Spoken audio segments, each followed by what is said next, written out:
Hello, friends and family. This is the Awkward Silence podcast. Today I got to have a nice conversation with Bethany Moyer about her book called Beyond Infinite. It's going to be on sale from now until February 6th for $2.99. So go grab one. I just downloaded mine. And sit back and enjoy this conversation.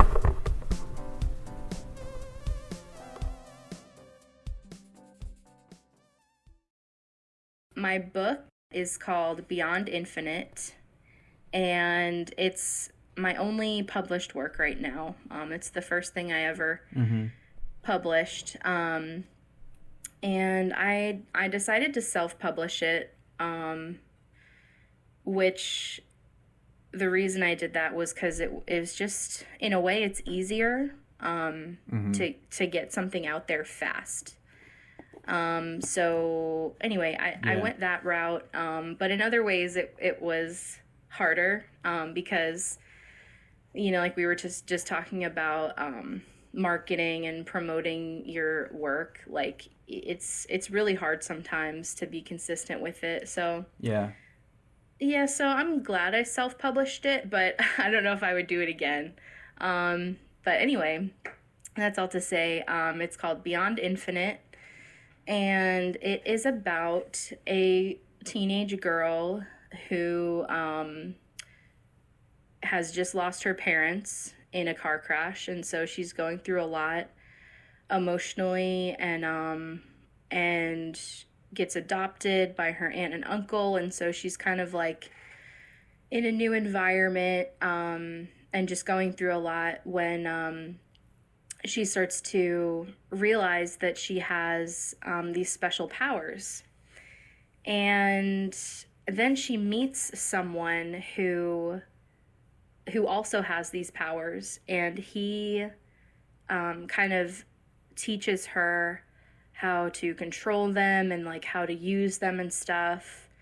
And they form this kind of like parental, or I guess like father-daughter like bond. And I guess that's how the story starts. I don't want to like give too much away, but that's basically what it's about. And they have this adventure and a lot of cool things happen.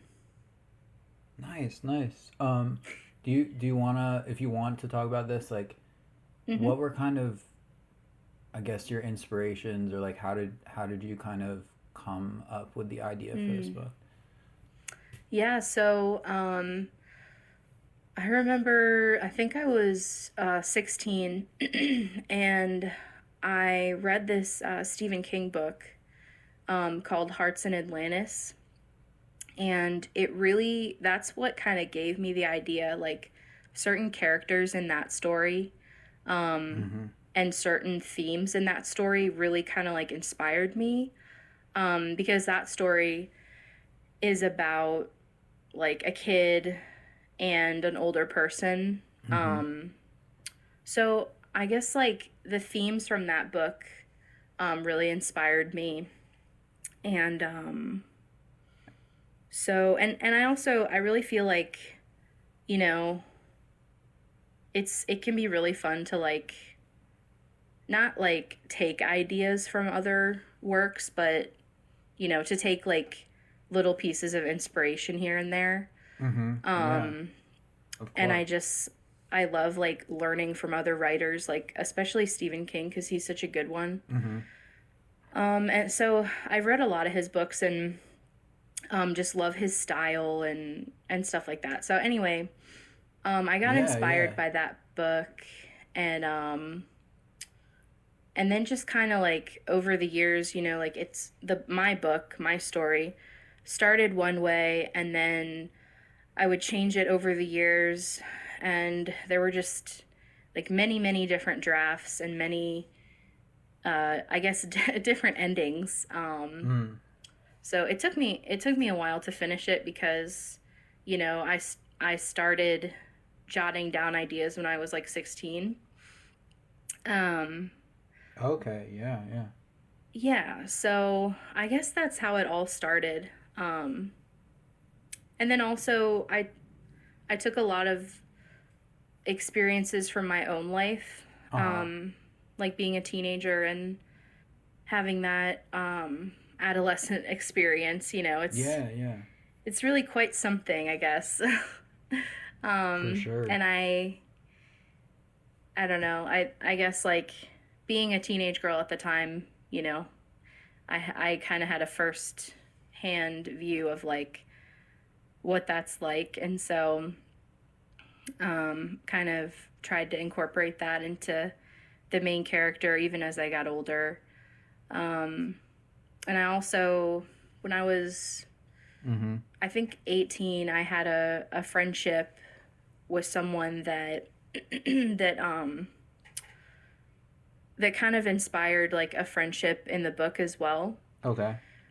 Um, and it was kind of sad because that friendship didn't last. It didn't last very long, um, but it was just one of those like good friendships Mm-hmm. that just teaches you so much. And so I drew a lot of inspiration from that too, and incorporated it into the book. So sorry, I guess that's like a really long answer to your Yeah, no, that question, was but all there like you really, go. really interesting to hear for sure. So yeah. Um, yeah, and no, that was really good. And I guess I had several different questions I was thinking about, but Hmm. I was one of them was how many or how much or how many books did you write before this? Because did you write Mm, many or books yeah, before when you were younger? I did. Not many, but I remember. I'm thinking of like one main one before this. Mm-hmm. Um, so that one is not published or anything right now. Yeah. But that one I started working on when I was like much younger, like maybe 12 or 13. Oh wow. Yeah.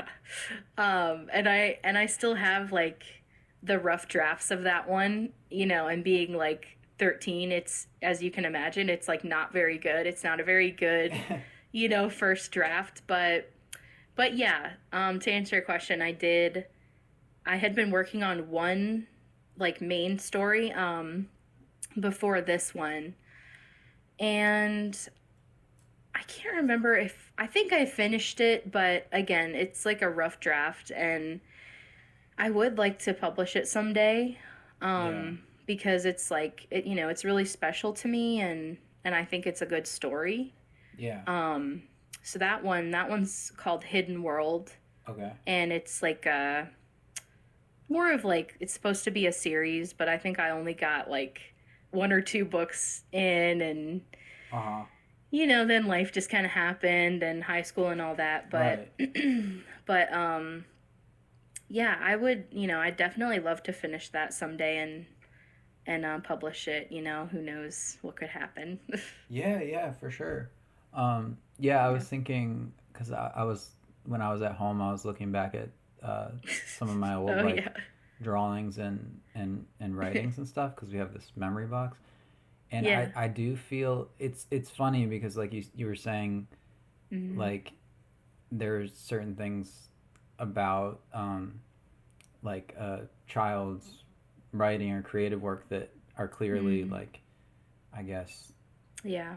well less developed, but then sometimes I Mm. find these things like there's these things that are like whoa how did I Yeah. do that type thing like just like Yeah. how did I there's something really special or like something that maybe you couldn't do as an adult that Yeah. sort of creativeness that children have um, That's so that true. Yeah. sometimes gets lost so like there's definitely some gold there I'm sure. Yeah, absolutely. Yeah, I totally agree. And the first book that we were just talking about, or the first thing I ever started writing, Hidden World, it's like more fantasy and like magical, and there's like creatures and monsters and like magic and stuff. So, I think it speaks to like, again, like my age and Mm-hmm. what I was going through at the time as a, 13-year-old, which is like, probably like head in the clouds and, just, I don't know, being a kid, so, Yeah, so no, yeah, yeah, I definitely think it's valuable to look back yeah, at those things. Just definitely. it's just interesting. I don't know. I think it's Yep. interesting, um, but yeah, I guess the other thing I was going to ask was what sort of got you started writing in the first place? Mm. Specifically writing books, or was it first some other Hmm. kind of writing?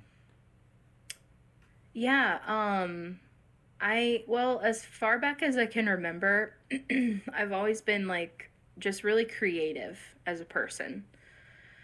I Mm-hmm. was like never good at math, like science, my worst subject. I was just never into any of that stuff. Yeah. Um, Sports, like I did them, didn't really enjoy them, Mm-hmm. stuff like that. But I do remember just like imagining things like as a kid and then as I got a little older, just like making up stories in my head, and drawing and stuff like that. So I guess I just remember like being really creative, Mm-hmm. as a kid, and then I remember being really young, and my mom, I think she was talking about this book that she'd gotten, and I don't even remember Okay. like what it was or what it was about, but Yeah. she said that like a 15-year-old boy had written it and published it. And that really Mm. stuck with me, and I thought like, wow, Wow. Yeah. like a 15-year-old, like if he can do it, why can't I do it, kind of thing. Yeah. And so while I didn't publish a book as a teenager, which would have been really cool, Right. that's kind of what got me thinking like, hey, maybe I can, start writing and maybe I can write a book. So, Yeah. I think that's what spurred me on to start writing, Hidden World when I think I was 13. Um, Yeah. and I remember I just had like I don't know, like one of those, legal notepads, or I don't know what they're called, Yeah. but just Yeah. like a, Right. yeah, just like a notepad and a pencil, which, it's funny how things change because I haven't done that, like written like that in forever, but that's how I started. So, Right. um, so yeah, but now I just use Google Docs, honestly. Right. Right. I'm not ashamed to admit it. Do you But ever yeah. write do you ever find it's helpful to write by hand, whether that's pen or pencil? Do I ever find That it's what? helpful for you as a, like Mm, when you're writing to like switch to pen or pencil versus, or do you feel like mm, pretty comfortable just yeah. plugged Um, into Google Docs? yeah, I feel pretty comfortable just writing on my computer. I part of me wishes that I did write more by hand. But I remember like in high school especially, like doing homework and stuff, writing by hand, I would get like really bad like hand cramps or whatever. Yeah. So yeah, I'm comfortable writing on my computer, but my biggest issue is that it's too easy to read back at what you just typed and think, "Oh no, I don't like that," and just change it like right away. Mm.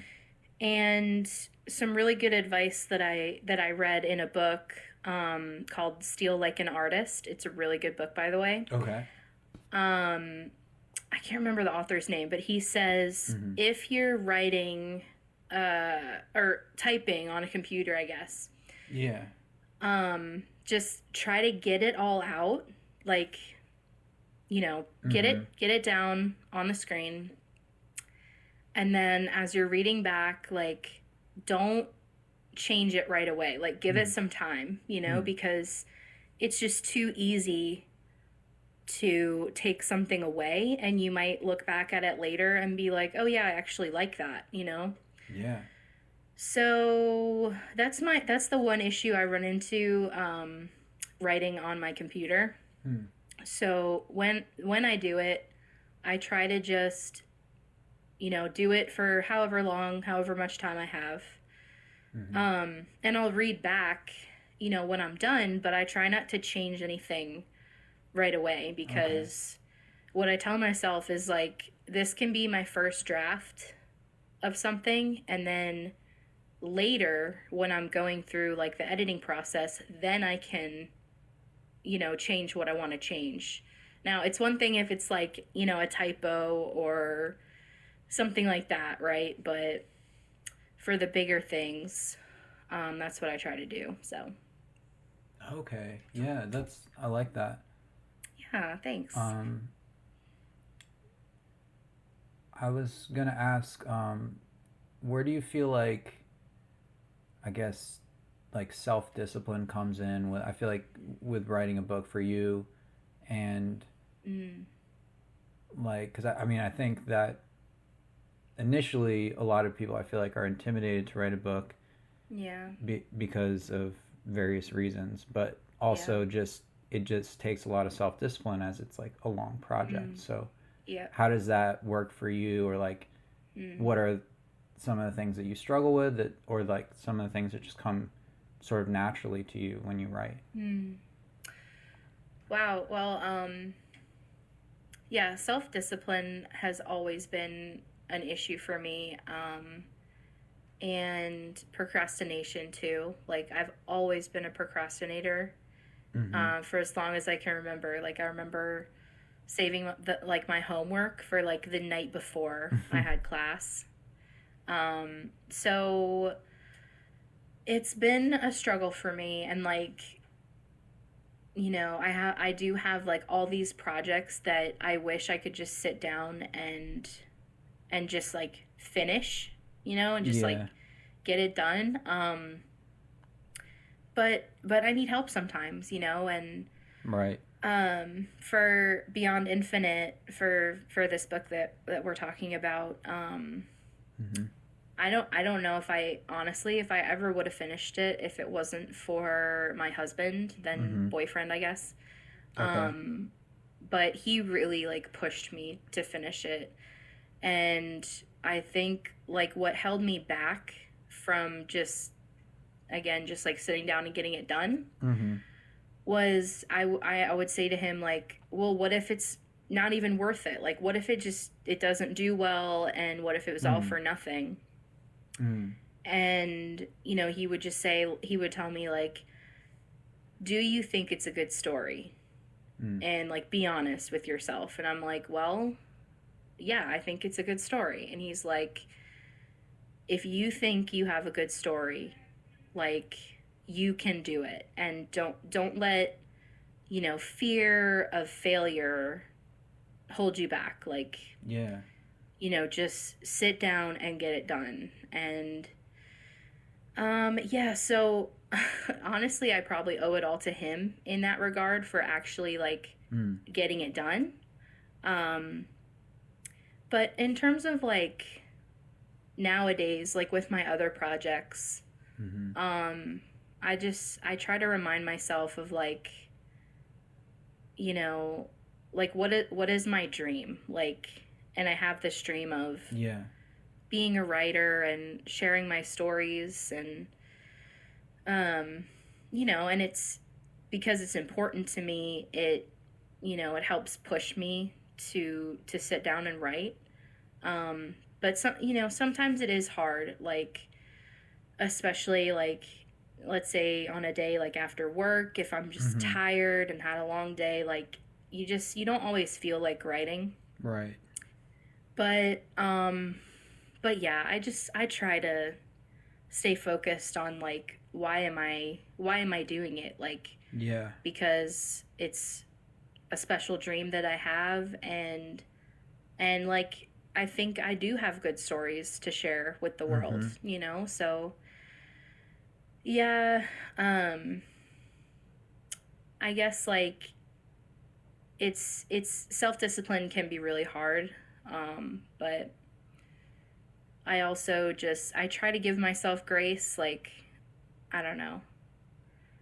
Yeah. Try to give myself grace, but but at the same time I wish I was a lot more self-disciplined. So, Right. Well, I think that's really cool that your then boyfriend was so supportive of it.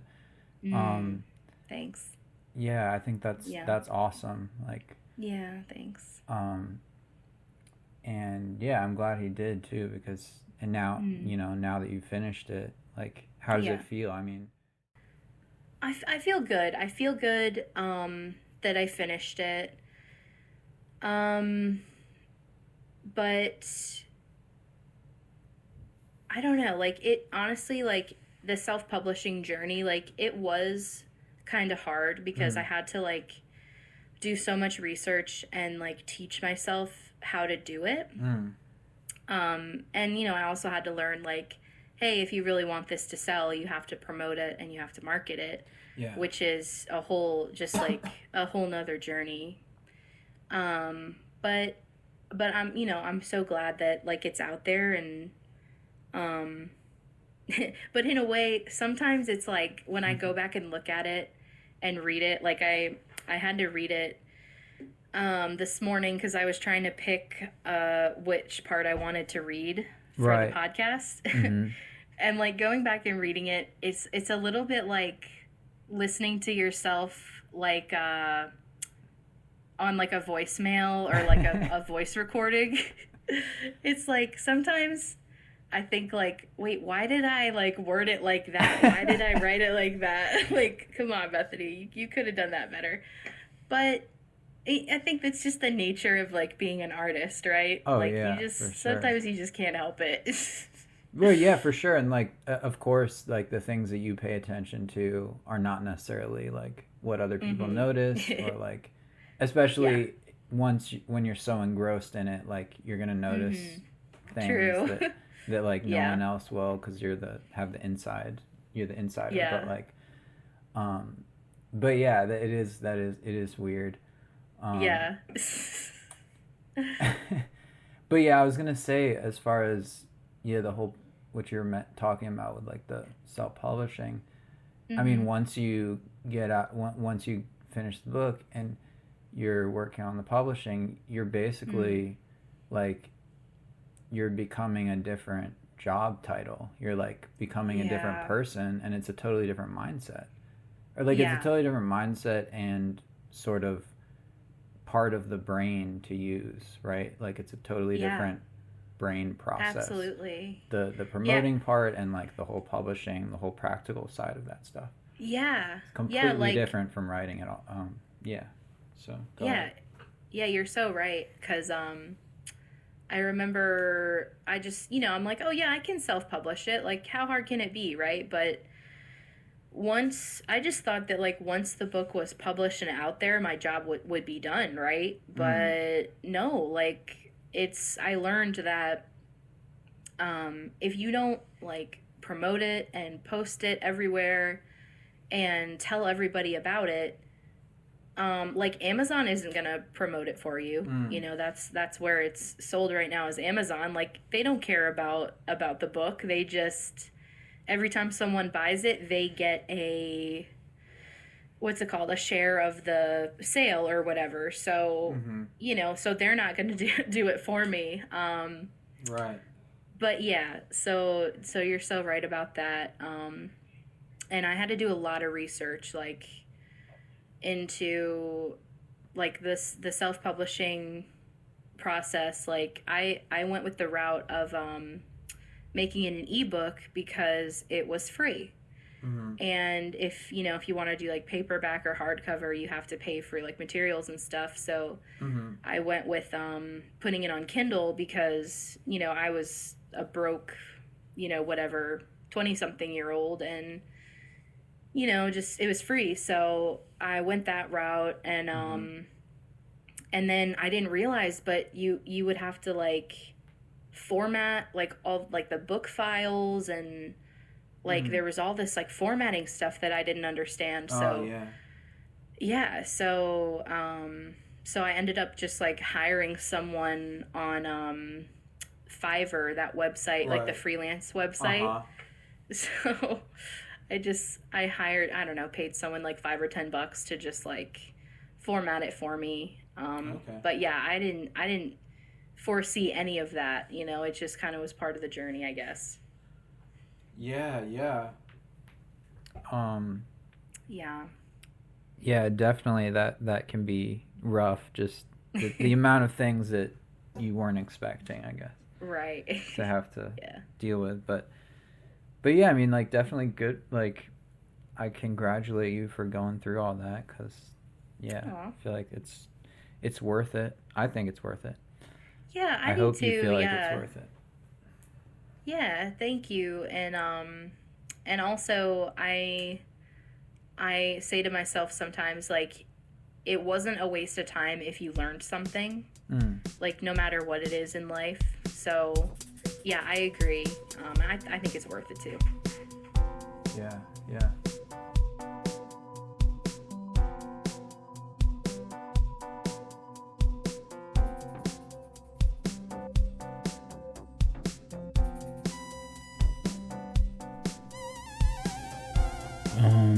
Now Bethany's gonna do a reading from Beyond Infinite. So relax and grab your hot beverage and listen to this preview. If you want to, you can just go right into reading, or if you wanted to give any context, it's up to you.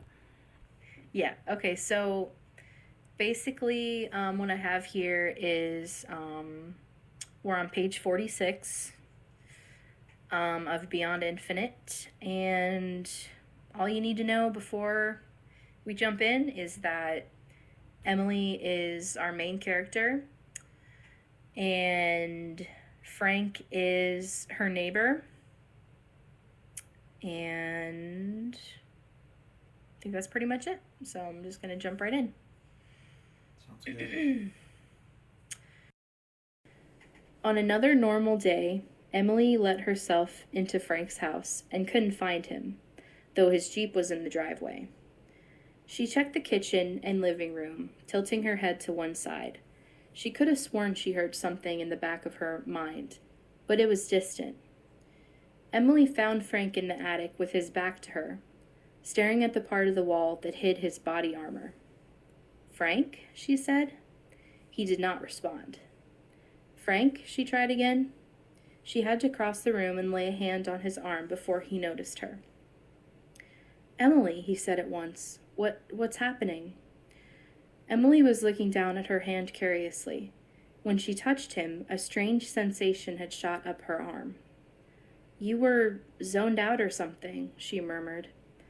He apologized. "I can fall asleep standing up. Learned to do it years ago." She stared at him, brows up. "Really?" "I'll tell you about it later." Frank traced both hands through his hair and took a big breath in. "Are you all right?" "Of course, nothing to worry about," he said. Then he froze, body stiff, face unsettled. "Have you seen Sammy and his brother today?" "What?" "The Acostas," he said. "Have you seen them?" "I saw Mrs. Acosta leave for work, but—" "Go look for Sammy," he said, gazing at the floor. "Go look for Sammy at the lake." "Why?" "Tell him to come over for lunch." Frank seemed a little frazzled. Besides that, he was his usual calm.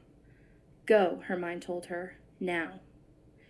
Frank looked into Emily's eyes, and she needed no further instruction. She fled his house and ran all the way to the lake. Something had taken over her body. Adrenaline? She felt no fatigue as she sprinted through the woods, dodging trees. She heard splashing. She lost a flip-flop but continued to run, ignoring the rocks underfoot. When she reached the lake, two little arms became her vision's focal point. It was Ben. Ben was drowning. She jumped in too soon and hit bottom. The deepest part of the lake was the center, and if it was deep for her, it would be an abyss for someone Ben's size. She mentally scolded herself for never joining a swim team, for spending hours tanning on the beach instead of being in the water. He was slipping under. She reached the spot where he had been mere seconds ago, but there were just ripples. Dive, she thought, just dive. She put her head under and kicked as hard as she could, trying to open her eyes in the murky water. It was too cloudy to see. She extended both arms, flailing her legs behind her in a frenzy, and grabbed the first thing she felt. A shirt. Ben. She managed to pull him up, though he clung so tightly to her she nearly went back under. After a terrifying few minutes, it was over, and they were back on solid ground. Ben, she panted, holding him close. Are you okay? It's okay, I've got you. He coughed and sputtered, water dripping from his mouth. With the child in her arms, she ran back to Frank's house, where he was waiting outside. He was in the lake, she managed to say, now wheezing and exhausted. He gave her a curt nod and grabbed Ben, patting his back firmly as he rushed to the Acostas. Emily stood panting and shaking quietly. Frank had been expecting them, ready on the porch. How quickly he had taken Ben from her. How unfathomable his face had looked. He had known. She didn't need to explain anything to him. He had just known.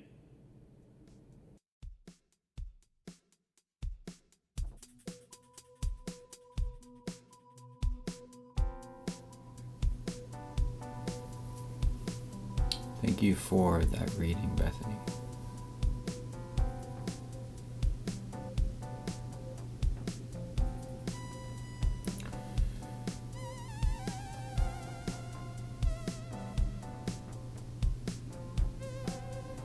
Thanks to everybody for listening to this podcast.